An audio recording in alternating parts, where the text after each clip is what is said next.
ನಮಸ್ಕಾರ ಸ್ನೇಹಿತರೆ, ಈಗಿನ ಕಾಲದಲ್ಲಿ ಸಾಮಾಜಿಕ ಮಾಧ್ಯಮ ಬಹಳ ಪ್ರಬಲವಾಗಿ ಬೆಳೆದಿದೆ. ಬಹುತೇಕ ಜನರು ತಮ್ಮ ದಿನಚರಿಯಲ್ಲಿ ಇನ್ಸ್ಟಾಗ್ರಾಂ, ಫೇಸ್ಬುಕ್, ಯೂಟ್ಯೂಬ್ ಮೊದಲಾದವುಗಳನ್ನು ಬಳಸುತ್ತಾರೆ. ಆದರೆ ಈ ಸಾಮಾಜಿಕ ಮಾಧ್ಯಮದ ಮೂಲಕ ತಪ್ಪಾದ ಮಾಹಿತಿ ಹರಡಿದರೆ ಅದರ ಪರಿಣಾಮ ತುಂಬಾ ಗಂಭೀರವಾಗಿರಬಹುದು. ಇತ್ತೀಚೆಗೆ ಬೆಂಗಳೂರು ಸೈಬರ್ ಕ್ರೈಂ ಪೊಲೀಸರು ಸುಮಾರು 100 ರೀಲ್ ಸ್ಟಾರ್ಗಳಿಗೆ ನೋಟಿಸ್ ನೀಡಿದ್ದಾರೆ. Famous Instagram celebrity Sonu Srinivasa Gowda ಸೇರಿದಂತೆ. ಈ ವರ್ಷದ ಐಪಿಎಲ್ ಸಮಯದಲ್ಲಿ ಕೆಲ ರೀಲ್ ಸ್ಟಾರ್ಗಳು ಒಂದು ಬೆಟ್ಟಿಂಗ್ ಆ್ಯಪ್ ಅನ್ನು ತಮ್ಮ ಇನ್ಸ್ಟಾಗ್ರಾಂ ಪುಟಗಳಲ್ಲಿ ಪ್ರಚಾರ ಮಾಡಿದ್ದಾರೆ. ಈ ಆ್ಯಪ್ ಮೂಲಕ ಐಪಿಎಲ್ ಬೆಟ್ಟಿಂಗ್ ಮಾಡಬಹುದು ಅಂತ ಹೇಳಿದ್ದಾರೆ.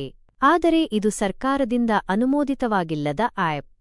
ಇದೇ ಕಾರಣಕ್ಕೆ ಒಂದು ವಕೀಲರು ನೇರವಾಗಿ ಬೆಂಗಳೂರು ಸೈಬರ್ ಕ್ರೈಂ ಪೊಲೀಸರಿಗೆ ದೂರು ನೀಡಿದ್ದಾರೆ. ಅವರು ತಿಳಿಸಿದ್ದಾರೆ, ಈ ಪ್ರಚಾರಗಳು ಜನರನ್ನು ದಾರಿ ತಪ್ಪಿಸುತ್ತಿವೆ, ಜೂಜಿನಲ್ಲಿ ತೊಡಗಿಸುತ್ತಿವೆ ಮತ್ತು ಹಣ ನಷ್ಟವಾಗುವ ಸಾಧ್ಯತೆ ಇದೆ.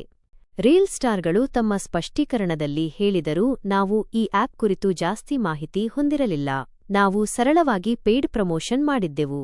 ಅವರು ಈಗ ತಮ್ಮ ಪ್ರಚಾರ ಪೋಸ್ಟ್ಗಳನ್ನು ಅಳಿಸಿದ್ದು, ಭವಿಷ್ಯದಲ್ಲಿ ಇಂತಹ ಜಾಹೀರಾತುಗಳನ್ನು ಮಾಡುವುದಿಲ್ಲ ಎಂದು ತಿಳಿಸಿದ್ದಾರೆ. ಈ ಹೇಳಿಕೆಯಿಂದ ಒಂದು ಪ್ರಶ್ನೆ ಹುಟ್ಟುತ್ತದೆ. ಇಷ್ಟೊಂದು ಫಾಲೋವರ್ಸ್ ಹೊಂದಿರುವವರು ಜವಾಬ್ದಾರಿಯುತವಾಗಿ ನಡೆದುಕೊಳ್ಳಬೇಕಲ್ಲವೇ? ಸೈಬರ್ ಕ್ರೈಂ ಪೊಲೀಸರು ಸ್ಪಷ್ಟವಾಗಿ ಎಚ್ಚರಿಸಿದ್ದಾರೆ. ಇನ್ನು ಮುಂದೆ ಯಾರಾದರೂ ಜನತೆಗೆ ತಪ್ಪು ಮಾಹಿತಿ ನೀಡುವ, ಅನುಮೋದಿತವಲ್ಲದ ಆ್ಯಪ್ಗಳ ಪ್ರಚಾರ ಮಾಡುವವರ ಮೇಲೆ ಕ್ರಿಮಿನಲ್ ಕ್ರಮ ಕೈಗೊಳ್ಳಲಾಗುತ್ತದೆ. ಜೈಲು ಶಿಕ್ಷೆಗೂ ಸಾಧ್ಯತೆ ಇದೆ. ಇದು ಬಹಳ ಗಂಭೀರ ಎಚ್ಚರಿಕೆ. ಇದರಿಂದ ಇತರ ಪ್ರಭಾವಿತರು ಪಾಠ ಕಲಿಯಬೇಕಾಗಿದೆ. ಪ್ರೀತಿಯ ಪ್ರೇಕ್ಷಕರೇ, ನೀವೂ ಸಹ ಇಂಥ ಆ್ಯಪ್ಗಳನ್ನು ಬಳಸುವುದಕ್ಕಿಂತ ಮುನ್ನ ಸರ್ಕಾರಿ ಅನುಮೋದನೆಗಳು ಮತ್ತು ಸುರಕ್ಷತೆಯ ಬಗ್ಗೆ ತಿಳಿದುಕೊಳ್ಳಿ.